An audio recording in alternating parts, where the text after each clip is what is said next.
अलग अलग age group में हेवी मेंस्ट्रुअल ब्लीडिंग अलग कारण से होती है। जैसे यंगर पेशेंट 40 साल के पहले ज़्यादा करके तो हार्मोनल इम्बैलेंस की वजह से होती है। दूसरी कॉमन प्रॉब्लम रहती है एंडोमेट्रियम हाइपरप्लेसिया, यानी गर्भाशय की जो लाइनिंग माना जाता है वो लाइनिंग ज़्यादा बढ़ जाती है, वो भी हार्मोन इम्बैलेंस की वजह से। और पॉलिप करके जो ट्यूमर है वो सबसे कॉमन रीज़न है अपार्ट फ्रॉम हार्मोनल इम्बैलेंस। और फाइब्रॉइड, यूट्राइन फाइब्रॉइड कहीं भी हो, लेकिन खास करके अगर फाइब्रॉइड सब म्यूकस बोलते हैं जो गर्भाशय के कैविटी के अंदर रहती है, उस फाइब्रॉइड छोटा सा भी रहेगा तो बहुत सिम्टम या हेवी मेंस्ट्रुअल ब्लीडिंग कर सकता है। तो इन सब ये कॉमन 4 रीज़न है जो हेवी मेंस्ट्रुअल ब्लीडिंग साधारण करके सभी में होते हैं। 40-45 साल के पहले यही मेन कारण रहती है।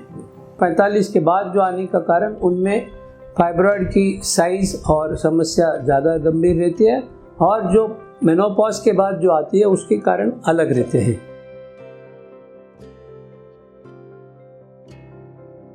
आज नया ट्रीटमेंट के हिसाब से जो पहले ये सब जब अवेलेबल नहीं थे, समझो आज से 20 साल के पहले, कोई भी फीमेल को अगर मेंसेस हेवी हो जाती थी, उनकी फैमिली कंप्लीट होती थी, तो डायरेक्ट गर्भाशय निकालने का आदेश दिया जाता था, यानी हिस्टेरेक्टोमी बोलते थे। लेकिन आज अभी तो बहुत ऐसे यंत्र हैं हमारे हाथ में जिसमें कि गर्भाशय को 90% रीजन में बचा सकते हैं। इसको बोलते हैं हिस्टेरोस्कोपिकली सर्जरी करना।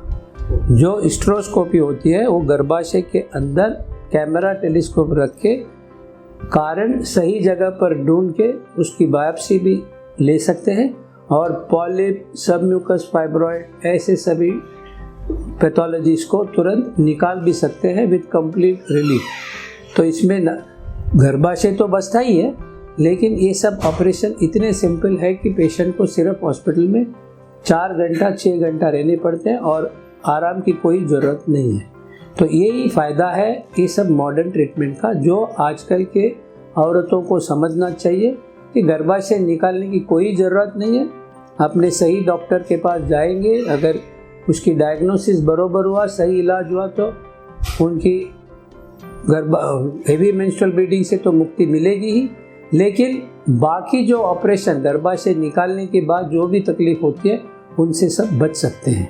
हिस्टेरोस्कोपी जो पहले कभी कोई भी ऐसे यंत्र नहीं थे कि जो आपके सामने गर्भाशय के अंदर जा कर के ट्रीटमेंट करते थे, तो आप आज अवेलेबल है, तो इसका फ़ायदा ज़रूर हर महिला को लेने चाहिए। और दूसरी जो है हिस्टेरोस्कोपी के बगैर भी हार्मोन जो ट्रीटमेंट होती है, थोड़े महीनों के लिए हार्मोन ओरल दिया जाता है। जिनको लंबी चलती है उनको LNG IUD करके जो यंत्र है वो गर्भाशय में बिठाने पर 5 साल उसकी उधर एक्शन चलती है। इस 5 साल में उनकी ब्लीडिंग का प्रॉब्लम हमेशा के लिए दूर हो जाती है। लेवोनॉर्जेस्ट्रॉल IUD बोलते हैं।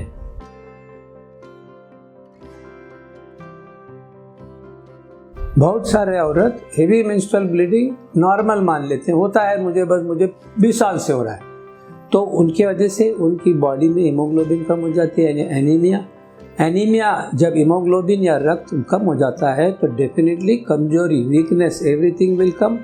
तो उनके घर का काम या ऑफिस में ट्रैवलिंग का काम सभी में थकान महसूस तो करेंगी, तो वर्क डेफिनेटली अफेक्ट होता है। Quality of work and quality of life ज़रूर ऐसे पेशेंट में कम पड़ती है।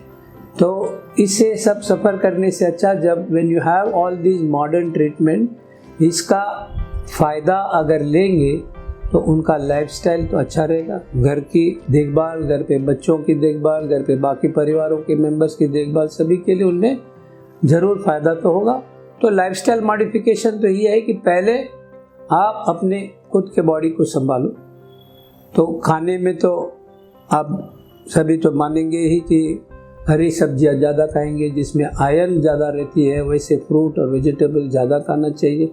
वेट लॉस करना तो ज़रूरी रहता है, तो वेट के लिए एक्सरसाइज जो सबसे सिंपल चीज़ है, वॉकिंग भी करो रोज़ के 45 मिनट।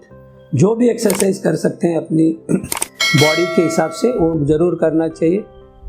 और जिससे वज़न बढ़ती है वो सब खाने में अगर अवॉइड करेंगे और सिंपल मेडिटेशन या योगा भी साथ में करेंगे तो डेफिनेटली पूरे लाइफस्टाइल तो लाइफ अच्छा ही होगा।